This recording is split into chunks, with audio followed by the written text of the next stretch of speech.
بسم اللہ الرحمن الرحیم۔ السلام علیکم ورحمۃ اللہ وبرکاتہ۔ جی ناظرین، آج ہم آپ کی خدمت میں حضرت آدم علیہ السلام کا قصہ لے کر حاضر ہوئے ہیں۔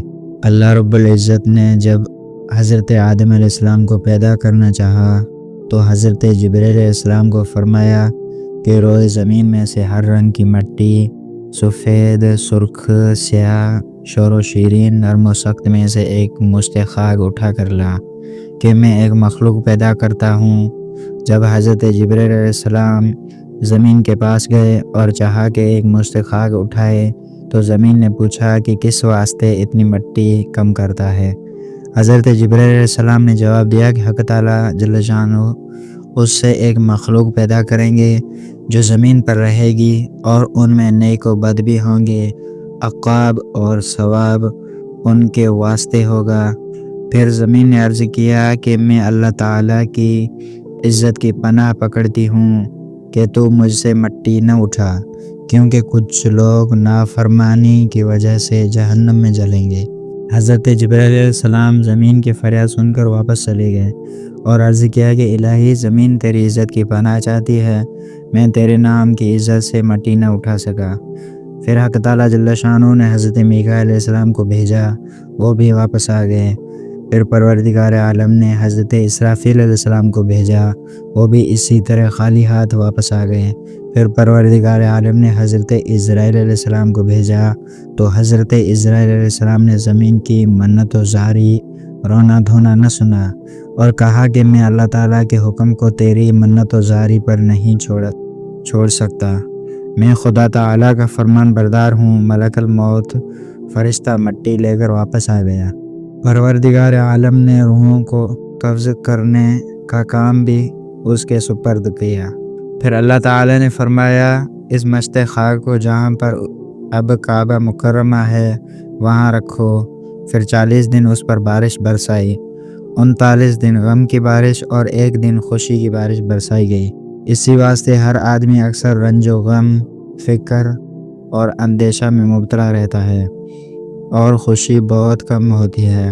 فرشتوں نے خدا تعالیٰ کے حکم کے مطابق ایسی خاک کا گارا بنایا، پھر وہ کیچڑ خشک کیا گیا جیسا کہ کمہار برتن خشک کرتا ہے، پھر وہ برتن آواز کرتا ہے۔ پھر اس گارے کو خدا کے حکم سے وادی نعمان جو مکہ اور طائف کے راستے میں عرفات سے متصل ہے لے جا کر فرشتوں نے ڈالا۔ پھر حق تعالیٰ جل شانہ نے اپنے دستے قدرت سے اس گارے سے حضرت آدم علیہ السلام کا خوبصورت قالب جسم بنایا۔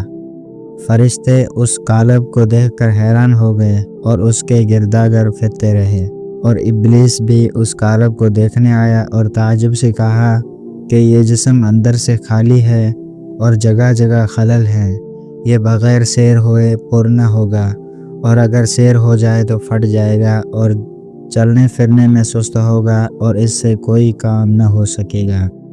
مگر جب سینہ بائیں طرف سے دیکھا تو کہنے لگا کہ یہ حجرہ دل بغیر دروازے کے ہے، میں نہیں جانتا کہ اس میں کیا چیز پوشیدہ ہے، شاید یہ وہی لطیفہ ربانی ہو کہ جس کے سبب سے یہ خلافت کا استحقاق حاصل کرے۔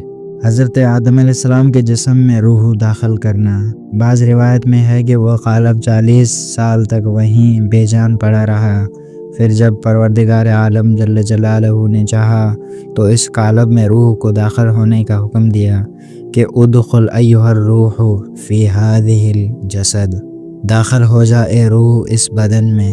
جب روح اللہ تعالیٰ کے حکم سے سر کی طرف سے داخل ہوئی تو جہاں جہاں تک روح پہنچتی گئی وہ خاکی بدن کو جو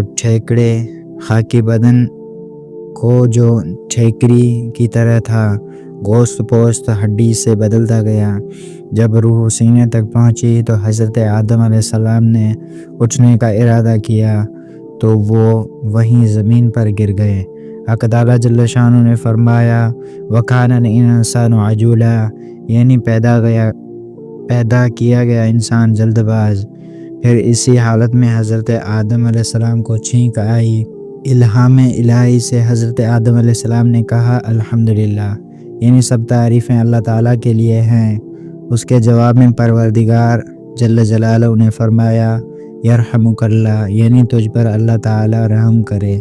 اس کے بعد حکم الہی سے ایک فرشتہ بحشت سے ایک مرثا جوڑا لایا اور حضرت آدم علیہ السلام کو خلعت الہی سے مشرف و مکرم کیا اور عزت کے تخت پر بٹھایا۔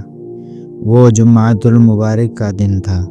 شاہ عبدالعزیز محدث دہلوی رحمہ اللہ نے تفسیر عزیزی میں لکھا ہے کہ جب حضرت آدم علیہ السلام کے تمام بدن میں روح پھیل گئی تو حکم ہوا کہ فرشتوں کے پاس جا اور ان کو السلام علیکم کہے، پھر دیکھ کیا جواب دیتے ہیں۔ حضرت آدم علیہ السلام فرشتوں کی طرف گزرے اور کہا السلام علیکم، تو فرشتوں نے کہا وعلیکم السلام ورحمۃ اللہ وبرکاتہ۔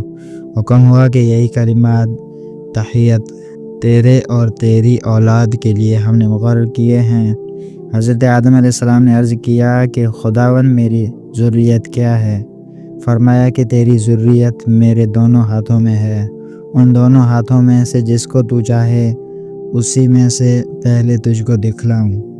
حضرت آدم علیہ السلام نے عرض کیا کہ میں پہلے دائیں ہاتھ اختیار کرتا ہوں۔ پروردگار عالم جل جلالہ نے اپنا قدرتی دائیں ہاتھ حضرت آدم علیہ السلام کی پشت پر پھیرا تو ان کی پشت سے جس قدر نیک بخت لوگ قیامت تک پیدا ہوں گے ان کی صورتیں حضرت آدم علیہ السلام کو دکھائیں۔ پھر دوسرا ہاتھ حضرت آدم علیہ السلام کی پشت پر پھیرا تو بدبختوں کو نکالا اور حضرت آدم علیہ السلام کو دکھلائے۔ حضرت آدم علیہ السلام نے اپنی اولاد کی صورتیں دیکھیں، ان میں بڑا فرق نظر آیا۔ خوبصورت اور بدصورت، تونگر اور مفلس، لمبے قد والے اور چھوٹے قد والے، اندھے اور لولے وغیرہ وغیرہ۔ پھر اللہ تعالیٰ نے ان سے عہد لیا، لیکن حضرت عبداللہ بن عباس رضی اللہ تعالی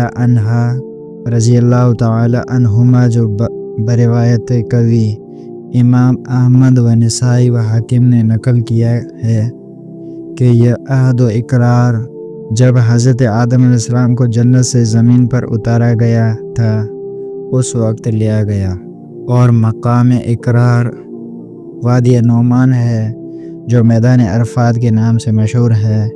واللہ اعلم بالصواب۔